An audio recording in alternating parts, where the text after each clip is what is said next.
Welcome to the Just In Case podcast. I am your host, Taylor Frizzell. As always, joining me with his bright and smiling face is Mr. Justin Cates, our IAM USA president. We somehow made it to February, mentally, physically, maybe emotionally. I haven't decided if I've decided it's actually February, but we're somehow here. And this month, we're going to be talking about all things advocacy and emergency management. So hello, Justin. Happy February. Happy February. I was hoping that we would have canceled this show by now because I'm already starting to recognize that it's filling up too much of my schedule with all the prep sessions and the recordings and everything like that. So now we're committed, and we'll just have to do with this. You know, Justin, you act like I'm not holding this team together here. All right, you'll be fine. I promise. You'll survive. You always do. All right, so at this point, I want to take a quick minute or so just to introduce our guests this month. We have Mr. Christian Cunney and Ms. Ashley Morris. Welcome. Thank you both so much for being here with us. They are the chair and vice chair of the Advocacy and Awareness Caucus, and we'll dive a little bit deeper into what that is later on in our show. But welcome. Thank you guys for being here. Excited to get to chat with you this month. Before we do that, as always, I do want to kick it over to Justin for a little bit here just to give us an update on what's going on at IAM USA. All right. So this month has been very busy, really, really busy. And there's a ton of things that the organization has been working on. And I'll give you sort of a quick rundown of everything. So first, our last podcast, we had Certification Commission sort of represented there, John Fessler. And one of the things we had talked about was the sort of future of that program and where we can make improvements. You know, after that podcast episode aired, and then the article that went into the bulletin that was the transcript, we got all kinds of really interesting feedback about, areas for improvement for the certification program. So that's what this is all about, is to sort of offer an opportunity for you to provide feedback and input. And that month was really good because we did get a lot of good feedback on the certification program. And along with that, one of the things we mentioned on that last episode is the RFP that we have out to look at the education equivalency requirement for the CEM and whether that's something that the association should explore.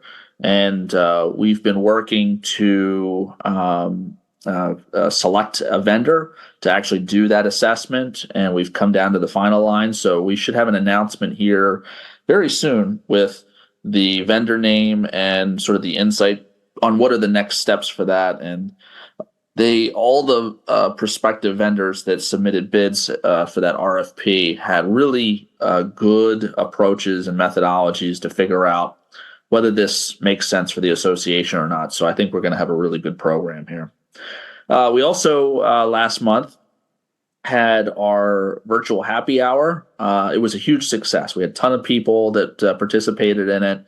And similarly, again, this is another new approach that we're doing to try and get feedback and input from the members. There was a question that came up during that happy hour about how we might be able to elevate internships and volunteer opportunities more on the IEM job board. And so sure enough, we were able to work on a solution with the staff and the vendor that manages that program to actually create a button at the top that allows you to have one click to jobs that are volunteer opportunities and internships. And so that takes you right to that location. And, again, this is the kind of feedback that we're looking for to make improvements.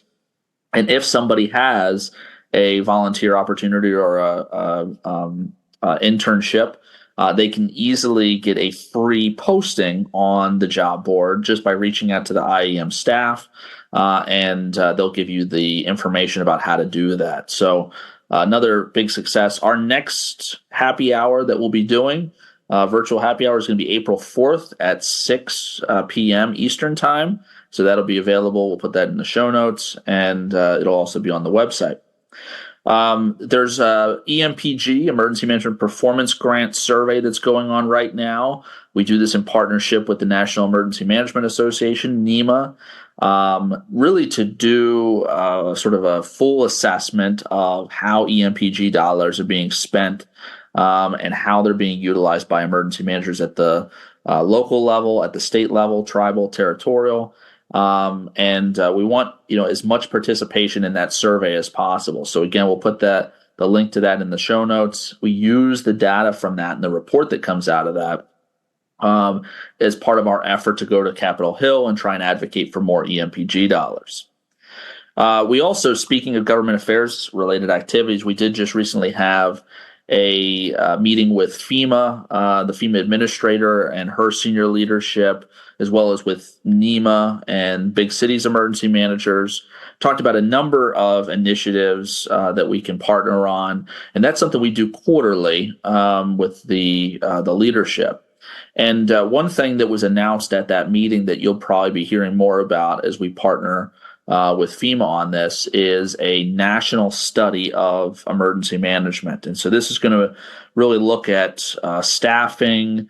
It's going to look at the funding programs that are used. It's going to look at the different types of activities and functions that are going to be involved in emergency management across the country.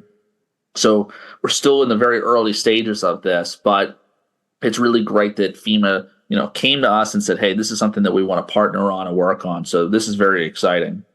We also had our Government Affairs Committee meeting recently. And if you have not joined Government Affairs, I think that's a highly important group for you to get involved with if you're involved in IAM. And the reason for this is where you learn about all the upcoming legislation and activities that impact emergency managers. And one of the things that we had during this this committee meeting was a presentation from the Association of State Floodplain Managers, Chad, who's their executive director. And he really provided some great insight as to how we might be able to partner with them on mitigation activities and adaptation programs.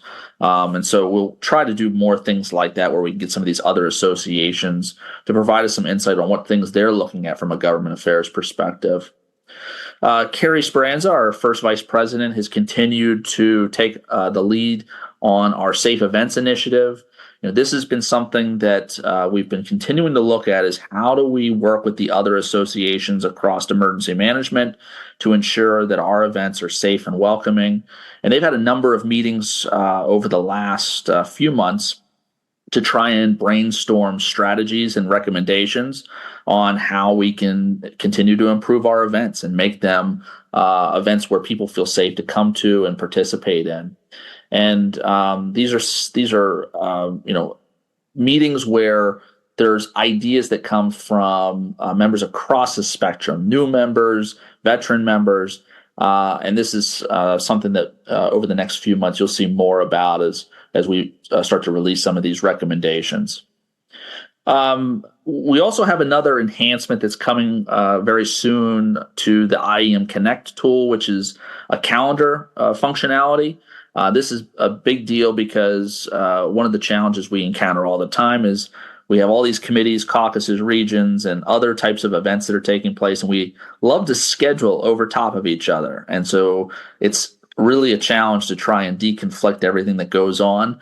But the IEM membership should easily be able to go to this new IEM Connect calendar and be able to see all the things that are going on today, next week, next month, and figure out ways that they can get more involved in the association. So more information will be coming out on that, but you can actually explore that right now if you go to IEM Connect.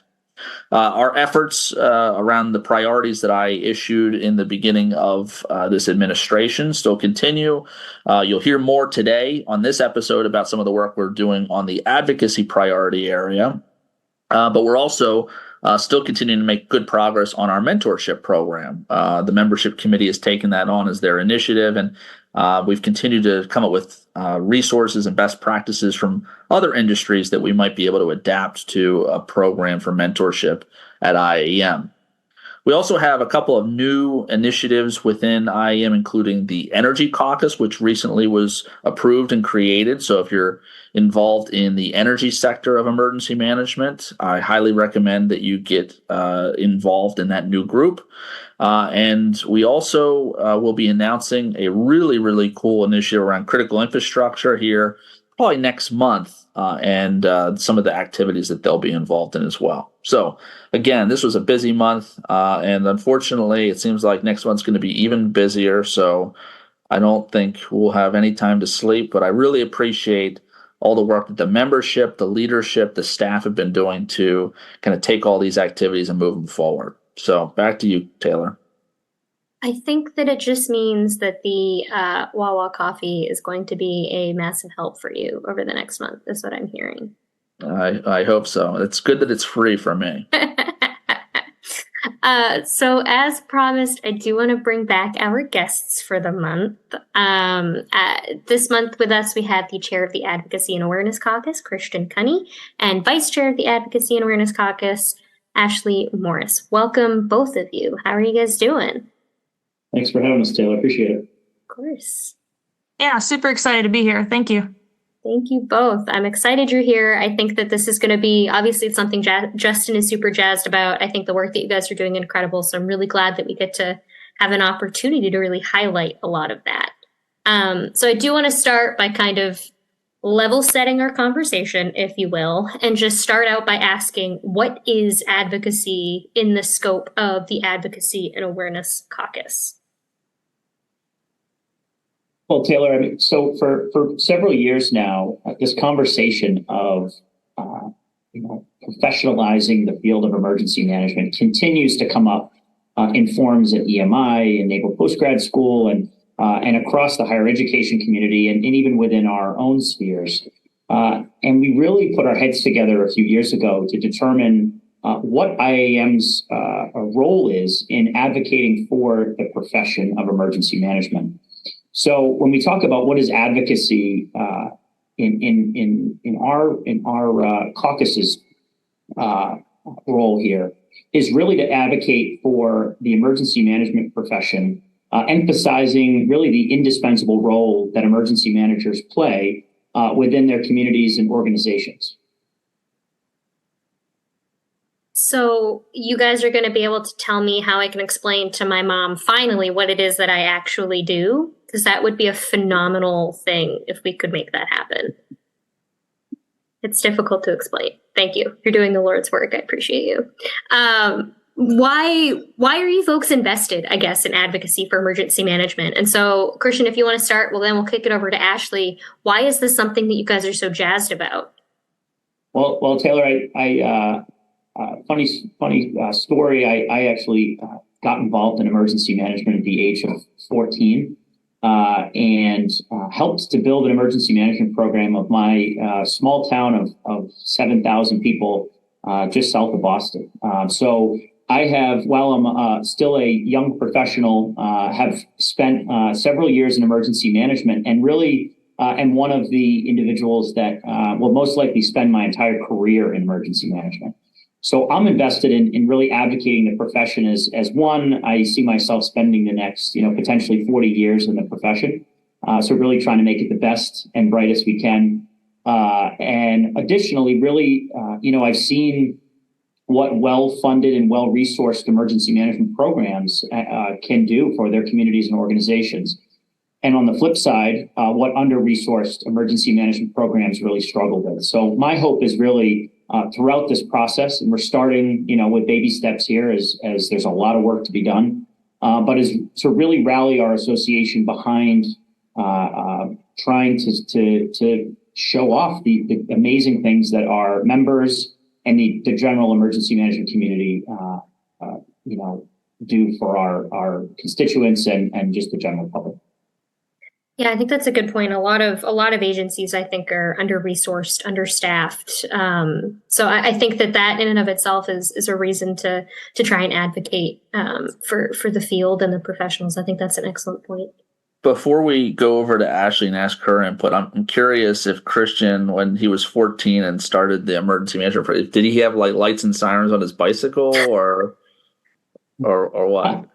I did not, but I was driven around by my parents for a few years there before I got my license. So if anyone's interested, you can Google my name and you'll see an article. I think it was when I was maybe 16 or 17 and running the public information program for my town's EM program. So.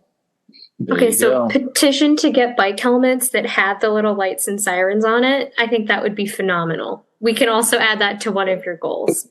I'm sorry, go ahead, Ashley. What keeps you invested in advocacy for emergency management? Yeah, so I actually stumbled and fell into emergency management as a option for my career. Ever since I was 7 or 8 years old, I wanted to be a weather forecaster, a meteorologist, and so actually went to university, studied meteorology and earth sciences in hopes to save lives and pretty much eliminate fatalities due to weather-related causes. And I actually learned about emergency management through an American Meteorological Society conference that opened that door for me. And so really central to my why as an emergency manager and a local level emergency manager for 7 years is just saving lives and protecting property. And I would say just seeing over the past few years of my career, just a lapse of professionalization, but also a lack of training standards, education standards, obviously personnel needs, funding, and then just professionalization in general. It really has struck me as a need to be able to do that. So I guess for me, really just making sure that we're trying to define a profession is important to me so we can just save more lives and handle disasters more appropriately. I think that's incredibly well said. And I won't digress too much, but I definitely fangirl over all things meteorology. And so the fact that there's such a good relationship with like the folks over at the National Weather Service, and I just think that stuff is so fascinating, mostly because I have no idea anything about it. So Ashley, I will definitely be picking your brain at some point because I think that is so cool. All of the science behind that is fascinating. So just make sure you schedule me in at some other point so I can pick your brain. So if folks aren't aware, there is the caucus that you folks are running, and I kind of want to dive a little bit deeper into how that caucus fits into the broader scope of advocacy and emergency management. I know that's a big question. You're welcome to break it down however you would like, but how does the caucus fit? All the work you guys are doing, how does it fit into that broader scope of advocacy in emergency management as a whole? Well, Taylor, you teed it up a little bit earlier when you mentioned your parents not knowing about what emergency managers do. And really the issue that we are aiming to solve, as are, many other folks across the board, and questions that they have, is really those outside of EM, and I'm generalizing here, but many of those outside of emergency management don't really understand what we do and the role that we play in government, nonprofits, private sector, et cetera. So, the opportunity that we saw for IAM, which has a lot of amazing committees and caucuses doing work with a whole host of partners, but we really saw an opportunity for us to launch an effort promoting the profession and really highlighting the role that EM has played in so many disasters previously. I mean, we look at COVID-19, an extremely visible time for emergency managers. And frankly, very few EM programs took advantage of that when it comes to advocacy work. We see our partners in police and fire and EMS, have a very robust advocacy program, whether it's, lobbyists or staff down in Washington, D.C., or marketing firms that actually, assist them in showing all of the amazing things that they do for our communities. So we really identify that there's not a one-stop shop for a local elected official, a chief executive, board of directors, wherever you may be in the emergency management world, to learn more about what an emergency manager does and why those folks should invest in programs. So when we look at the broader scope of advocacy in EM, frankly, and this is, in my opinion, is we are not, as a profession, doing a lot of work when it comes to advocacy. There's a ton of opportunity, and we are just beginning to chip away, at least within IAM, on some of these initiatives. But I know that our partners at NEMA and big cities And whether you're at Harvard NPLI, EMI, Naval Postgrad School, all of these groups are having similar conversations. But we really wanted to take it to the next step and begin to actually work on projects that we can begin sharing with some of the folks that actually hire emergency managers. So we'll dive into some of the more specifics in a second. Ashley, did you want to add anything to that? Yeah, I think most importantly, it's just kind of critical to distinguish the two modes of advocacy, which to me, in my opinion, would be legislative. So obviously passing bills and things like that, and then community and outreach facets. And so what Christian and I kind of see with this is taking the opposite of focusing on legislature, but focusing more on educating people, like you said, what is emergency management? What kind of professional is that? What do they do for my community? How can I know more about my local emergency management office? And by doing that public engagement and that outreach just about what we are, we're hoping to eventually be able to have that turn over into better funded programs, an increase in positions, and then in turn, that really critical element of making sure that our professionals are trained, ready, inspired, and ready to take on just an evolving threat world that we live and work in. So, Ashley, you really bring up a great perspective showing that difference between that legislative and regulatory advocacy and then sort of the awareness and public education side of it, because that is really the gap that we have. I mean, IEM has a government affairs committee and does work on the Hill, does try and share this information with folks to help increase funding programs and all that kind of stuff. But the area where we have really had a gap, not just within IEM, but across the industry, has been on, selling the emergency management idea, making sure that people are aware of the importance of our role within a government organization, within a business, within a higher education institution, within a healthcare institution. So I love the way that you guys are taking this on as a really novel approach. Novel in our industry, but certainly something that we can take some best practices from, other industries that have really sold their purpose within their organization. I think that's a good point, Justin.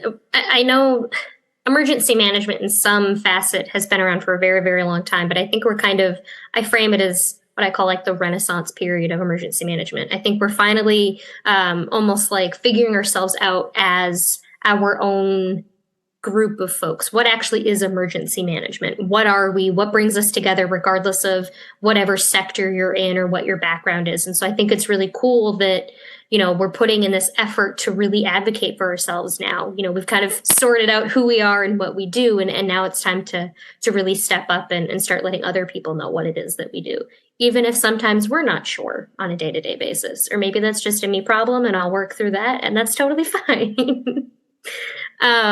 Going back to some of the more specific goals and objectives that you folks have around this world of advocacy, I really want to take a second to talk about what your goals and objectives are for the caucus this year, and just kind of maybe teeing up some of the work around that HR hiring toolkit, not specifically, but I'd love to make sure we lump that in here as well. So I'll start, and Ashley can definitely talk more detail about the hiring toolkit that we're working on now. So when we convened the group back in late 2022, early 2023, as expected, we received a plethora of ideas. I mean, there are so many great initiatives that need work in this advocacy space, but we really wanted to drill down and focus on where can we get our biggest bang for our buck. Especially as all of our groups are volunteer, and we wanted to make sure that we were funneling our time and energy into a product that could really bring us some positive benefits to this professionalization effort. So we came up with probably about a dozen different ideas to where do we begin with this work, and where we have. We spent the first year really researching and flushing out those ideas and concepts, and really boiled it down to two objectives for this year. And our first one is really about assisting decision makers in new emergency management positions and programs to fill the needs of their organization. So what does that mean? And really, there are professional associations out there, similar to IAM, but for other professions that have created these HR hiring toolkits for, an HR professional in community, a business, nonprofit, whatever it may be, which really is a roadmap for how do I hire a qualified emergency management professional. So that's one, and I think I'll let Ashley talk a little bit more about this project. The second that we're going to be diving into in a little bit here in a few months is, IAM has a number of relationships with similar or like-minded associations, whether it's climate or resiliency. There are dozens and dozens of partner associations that we would like to, continue to maintain relationships with in that open line of communication. So we have, a number of liaisons that IAM has identified, and what we'd like to do as a caucus is really set those liaisons up for success and providing them a training so that when these liaisons are traveling to conferences or invited to speak at meetings of these other associations, that they feel like they have a loaded toolbox ready to go with talking points and what the needs of emergency managers are for the next 2, 5, 10 years, and really helping to identify strategies to solicit diverse and really equitable participation from our entire membership to make sure that we have good representation at these conversations. As Justin mentioned during his inaugural address, we need to make sure that emergency managers are at the table when decisions are being made about our profession. And in the past, we've heard after the fact that a lot of times emergency managers might not even be at the table at all. So part of our work here as well is to try to make sure that our members are equipped to really represent the association and the profession and feel comfortable doing so. It's mind-boggling to me that you folks have only really been around for about a year, because that just the research in and of itself, I think, is leaps and bounds from where we were. So I commend you for that. And I'll just add, I really have to applaud Ashley and her amazing research ability. She is in her PhD program right now. And the talent that she brings to the table when it comes to synthesizing and researching all of the different EM doctrine that's out there, I would never be able to do it. So we are really fortunate to have Ashley, a part of this group. And besides her being a celebrity on Twitter with thousands of followers, and advocating for the profession there, we're really lucky to have her spearheading this HR toolkit project, which I'm sure she'll be happy to talk about. So. I just wish that I knew that she was a celebrity. I would have totally adjusted the introduction. I'm so sorry, Ashley. And also, holy cow, PhD. That is phenomenal. And working full time. I'll stop fangirling. The HR hiring toolkit. I think that's an incredible initiative, Ashley. If you want to dive into that a little bit deeper, maybe some of the resources that might come from that. Sure, absolutely. And thanks, Christian, for the votes of support there, especially with the social media followers. But getting into the project, so as Christian was talking about, we're really working to focus and advocate for professionals. Many of us have been in this field for years now, and we've heard and seen different stories go on with hiring practices. I have several different connections and people I've heard from that, maybe they do have their CEM, or maybe they have a certain level of knowledge, skills, and abilities that might prepare them for a promotion or might prepare them for the perfect position in emergency management. However, when you go and look at the job postings in the local, state, or federal level, they don't always align with what those knowledge, skills, and abilities should be for them to do their job. And so our goal with this is really to just kind of provide a little bit of research, a little bit of framework, and a little bit of guidance to how to start putting that together. If you want to hire an emergency planner, or you want to hire a certain emergency manager to come in and do certain emergency management duties for your community, what kind of skills should you be looking for? Should you be looking for someone who can do threat assessment, maybe have some GIS mapping abilities? Obviously, emergency planners should be able to write well, things like that. So really, over the past few months, Christian and I have been working on compiling a variety of different current standardization documents, because we know that our field doesn't have a lot of standards yet, but we can find a handful of different standards like the NFPA 1660 and some of those. And so we're working to kind of compile these and provide a little bit more framework with what professionals could be hired to do. Obviously, once we have that all frameworked out and put together, we're hoping to provide that in a palatable format to where we could take it to conferences for local governments, elected officials, even HR professionals, and they can actually take a look. They can understand the different kind of skills and the ways that we could format these positions. And we're hoping it'll be a great way for them to be able to design an emergency management position from scratch to get them exactly the right person that they're looking to do the job, rather than feeling kind of frantic, like they have to guess what a new emergency manager might need to do for their jurisdiction. But that's kind of the goal with our project. Or they, go and search online for a job description, and they find a job description for a firefighter and say, oh, well, this looks close enough, and they change a couple words out, and they say that's the emergency management director's job position. So I think this approach that you guys are taking is going to be a step in the right direction, and it's not something that it's not something that exists currently. We know that in many other like-minded professions, they've put something together like this where it helps those organizations that are trying to figure out, okay, we've gotten direction from our leadership to hire an emergency management director. Okay, now where do we go?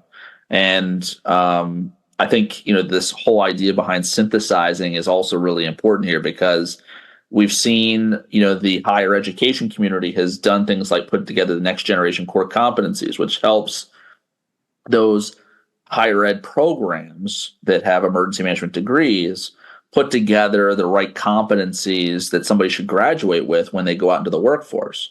We also know there are program standards like the EMAP emergency management standard, or you mentioned NFPA 1660 for institutions. So that's kind of driving, okay, what are the things that the program needs to be able to do? And then we've got all these other things like the emergency management principles and the guidance that really even crafted the emergency management model back in the late 1970s. And we still rely on a lot of that stuff to sort of design our positions, design our programs, but it's not really crosswalked. It's not synthesized, as you mentioned. So I think you guys are on the right track.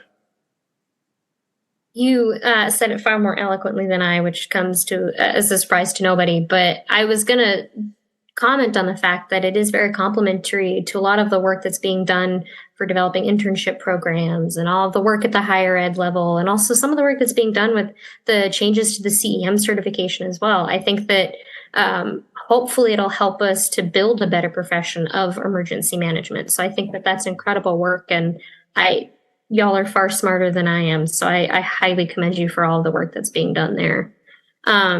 I know we had touched very briefly on the fact that you folks are still a pretty new caucus in the grand scheme of things. You've only been around for about a year or so, which you've done incredible things in just that time frame. But I'm curious to know, based off of the list of 12,000 things it sounds like you got feedback on, which, again, not shocking.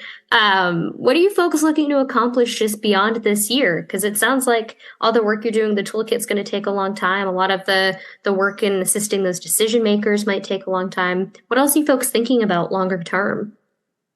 So one thing Ashley alluded to very quickly was the fact that, we wanted to almost go on this roadshow to sell emergency managers. And that was one of our initial goals. Was we wanted to, travel to all of these conferences and essentially, put on speaking sessions and tabling opportunities, and really to talk with folks that are building these emergency management programs, the private sector executive, the chief municipal official, et cetera. So what we realized, though, is that we need to, really build that framework before going to sell the program. Because the first thing that an executive is going to ask is, okay, I buy into your idea or your concept of building a professional program.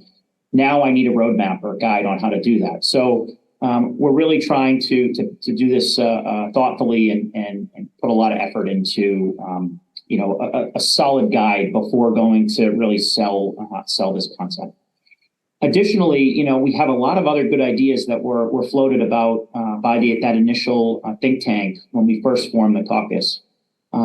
Things like a PSA or really a campaign around promoting emergency managers. There's a great example of the state of Virginia public health entities that launched a marketing campaign right after COVID to attract new members into the workforce, to justify additional investment into the field of public health.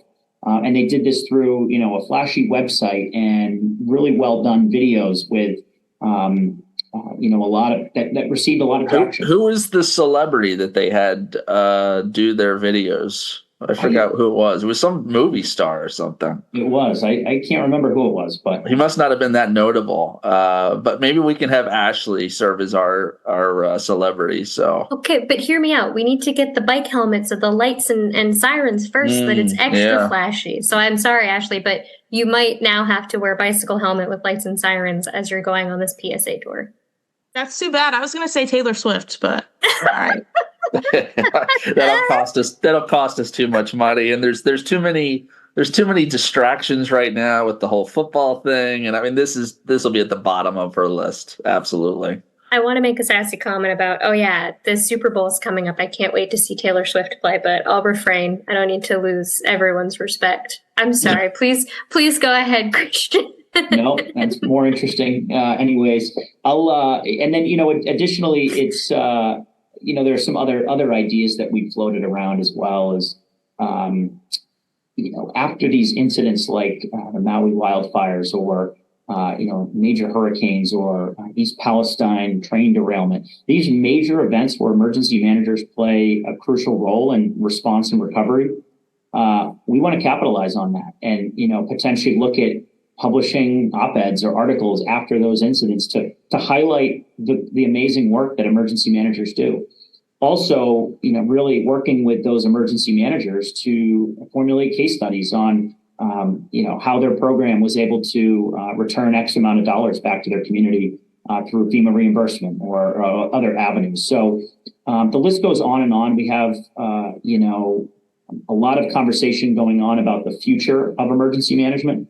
And what does the emergency manager look like in 2034? And so, there's a lot of work being done at the FEMA NAC level and some other entities that, there should be some real great reports coming out about, what's the path forward for our profession? And, we see our advocacy and awareness caucus as, potentially one of those entities that can act on some of those recommendations and begin to really help to drive the future of our profession and not let others really determine what the future looks like. So I especially love the idea of op-eds. I know it's something we tossed around at Region 1 quite a few years ago now, but I think that it just takes one or two people to really get that moving. And I think once someone steps up and starts doing it, and maybe that is with the caucus, I really think that it would be an incredible opportunity for a lot of folks to get involved. Ashley, is there anything that you wanted to add about maybe some of your kind of pet projects you'd like to see moving through over the next couple of years? So I kind of just wanted to add and echo that all of these things are connected. And that's kind of the point that I wanted to make sure that we bring with this whole advocacy thing. Because even if we're thinking about who we're hiring or how we're writing job descriptions, I mean, that's connected to the perception of what emergency management is, the definition of what emergency management is, and what a emergency management professional looks like. And so I think it's just really critical that we keep in mind that we really do need to continue to work on that communication and that community aspect, because as I've said on a variety of different platforms, we really need the public to advocate as well. If they want us to take on as a government with climate change, cybersecurity, and a variety of issues and concerns that we have moving forward, we really need them to know what emergency management is, know what their local government is investing in it, and advocate and push for additional investment and accountability for their local government. So any projects that we can get moving forward on that would make me very happy. Well, so, and I think, go ahead, Christian. And I do want to mention too, our Ashley and I are somewhat biased in the fact that we've spent, most of our careers in government. But we do, we have a pretty diverse array of folks on our caucus that bring other perspectives to the table. I'm new to higher ed myself, but there are folks that have, some substantial time in the private sector, and whether it's energy, higher ed, healthcare.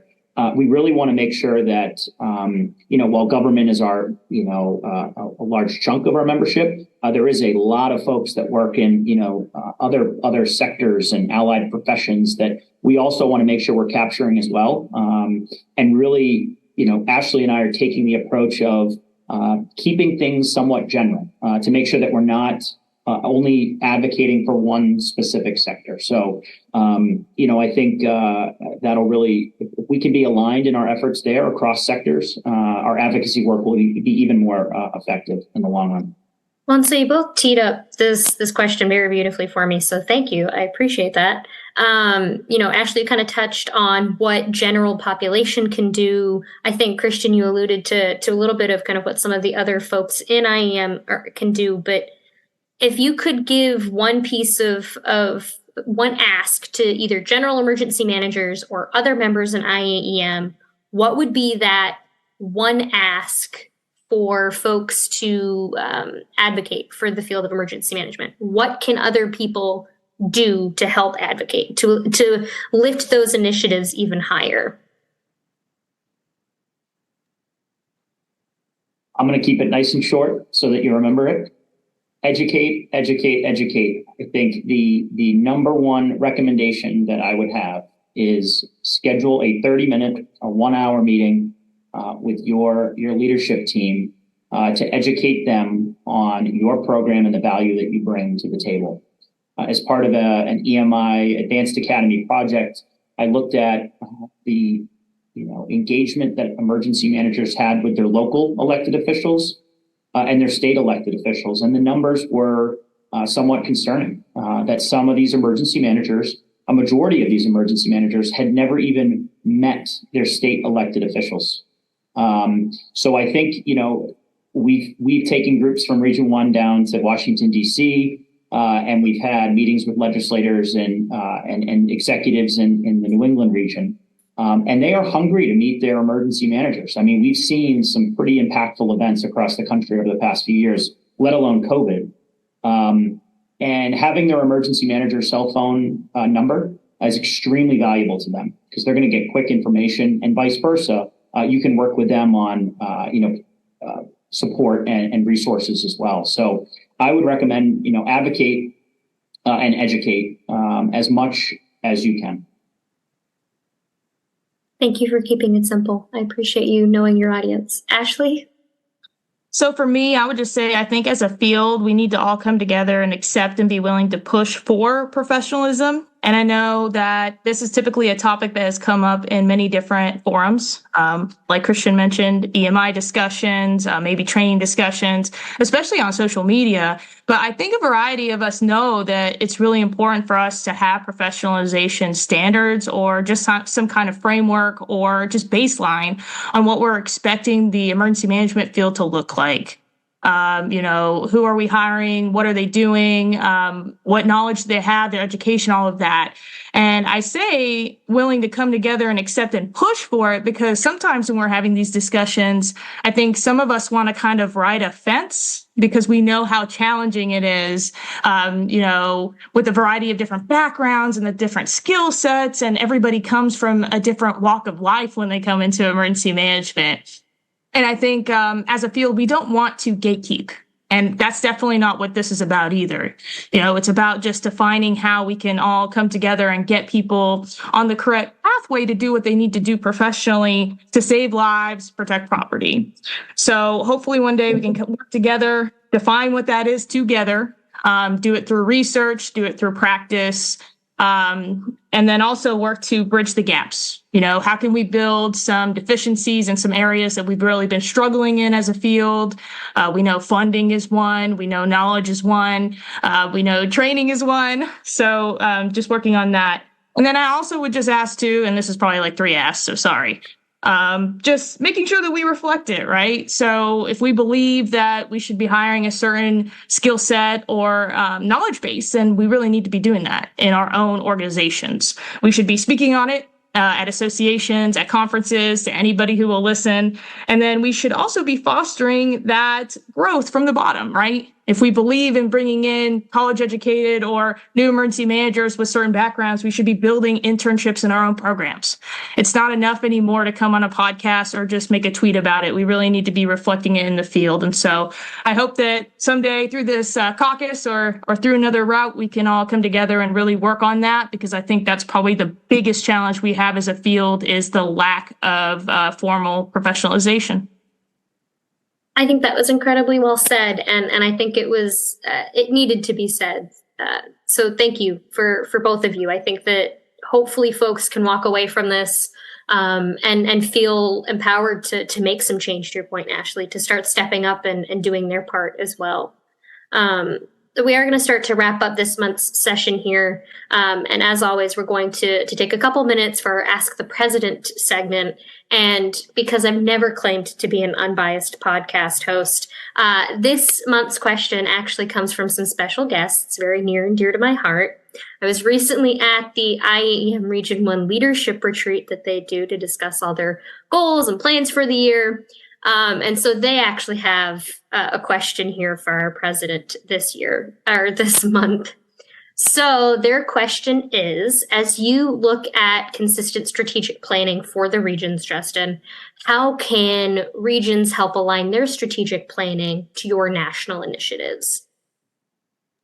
Well, great question. I would guess I probably know who the people are that are asking it.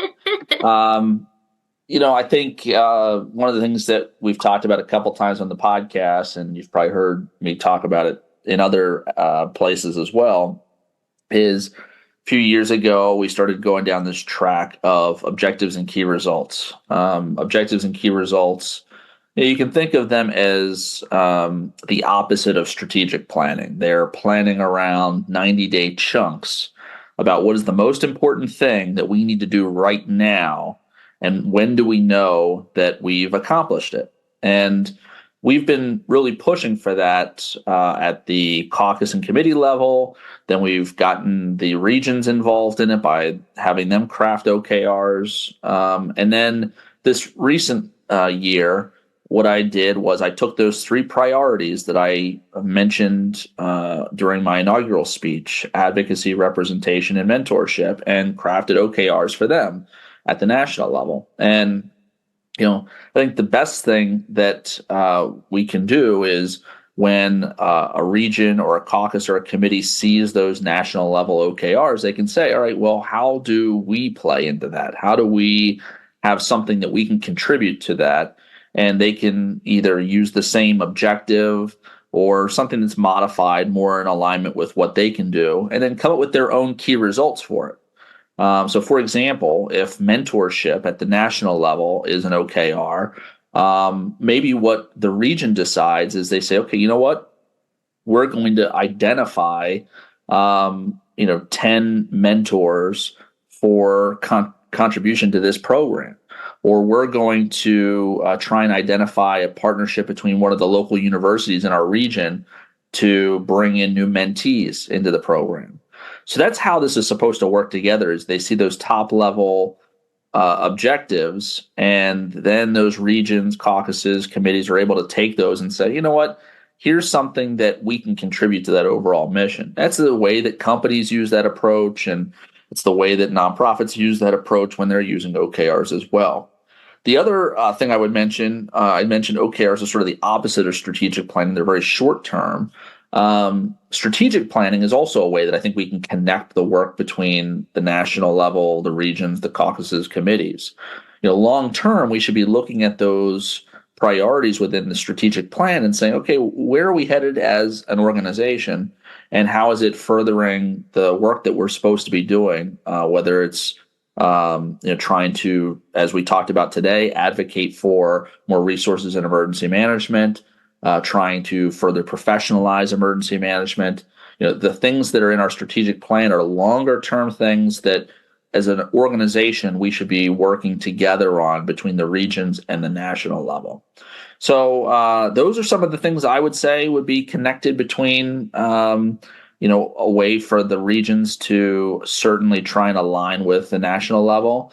My guess, though, of course, if I know who sent that those questions in, they probably came with their own priorities that are completely out of alignment from mine. So I don't even know why they bothered asking the question.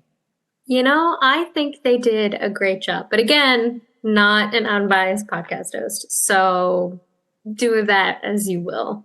But I do think it gives folks some takeaways as they look at, if it is, where do folks fit into the greater emergency management pie, if you will. And I think that hopefully folks have at least a couple of takeaways, if not from this episode, from, other episodes or other work that's going on.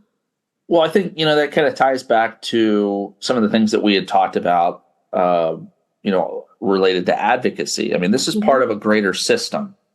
And so within the organization, we have different sort of levels and different groups that are working on things. And we should try and be, we should have some synergy in how we're working together on some of these things. But we also, as an association, really need to consider the part that we play in the broader emergency management enterprise. How do we work with NEMA or big cities or some of our allied associations? We talked during my update about Association of State Floodplain Managers. I mean, they're doing some work in mitigation, and how do we try and work together on policy that supports both emergency managers and floodplain managers. So and that's that's the way sort of I think of this, is the system that we need to really think about how we all play into this. So the regions have a role in this. The caucuses, the committees all have a role in this. And then as an association, we have a role in a bigger system. Mm-hmm. I think Ashley said it best, and I'm going to butcher it, so I'm so sorry, Ashley. But we all need to be coming together, I think, just to do better for the field of emergency management. Take it one step further just from advocacy and broaden it to the whole field. So I'm so sorry, Ashley. I'm sure I butchered that, but hopefully folks still get the point. As we start to wrap up this month's episode, I do want to remind folks to send in your questions for Justin using the link in the description, or you can go to the website, or apparently you can just send me questions and I'll forward them to Justin. Whatever works best for you is great for me. And we also have a website, as we've discussed a couple of times now, justincasepodcast.org. And you can go there and see the full transcript of our conversation today, as well as all the other previous episodes. This episode will go live on the 9th, and next month will be March 9th. So you'll be able to see our next topic, which I have no idea what it's on. I hope Taylor has an idea of whatever that topic is going to be. It's charming that you think that I have any idea what's going on anytime we do these, but thank you. I'm flattered. Thank you again, Justin and Christian and Ashley, for joining this month. To our listeners, of course, don't forget to check out the website, rate the podcast wherever you listen. My preference would be for 5 stars, but I'm sure if you could see Justin's beard, it would be at least a 4. So if you could reach out with what you want to hear, we'd love to hear about it. Of course, check out the happy hour on April 4th, as Justin mentioned. And as always, we will see you virtually via whatever internet sound waves exist. We'll see you then. All right. Sounds good. See you later.